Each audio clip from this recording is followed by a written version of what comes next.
القصة واضحة، بس إننا نلاقي دليل مادي بعد 9000 سنة وتحت عمق المحيط الساحق ده التحدي الحقيقي. المحيط ده كبير قوي، كأننا بندور على إبرة في 1000 كوم قش.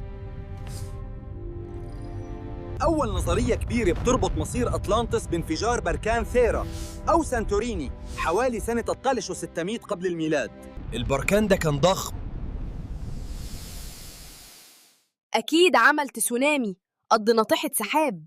بس رواية أفلاطون بتحط أطلانتس بره البحر المتوسط وقبل انفجار ثيرا ب7400 سنة. استنى، يعني كل الجزيرة الضخمة دي كانت بركان صغير؟ في حاجة مش مظبوط. نظرية تانية بتربط قصة الغرق بفيضان البحر الأسود لما البحر المتوسط فتح مضيق البوسفور بعنف.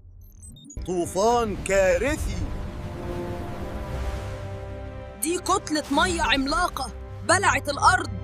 ده أكتر تطابق بصري مقنع. عين الصحراء في موريتانيا تطابق وصف أفلاطون للحلقات والمسافة من الأعمدة بالظبط. استنى، مدينة غرقت في المحيط، دلوقتي لازقة في نص صحراء سخنة. ده تغيير موقع رهيب. النقاد بيقولوا إن فيضان أفلاطون كان جيولوجي مش غرق حقيقي في المحيط، أو إن المنطقة جفت بعد كده. بس إزاي محيط كامل يضيع في الصحراء؟ دي لعبة اختفاء للتاريخ.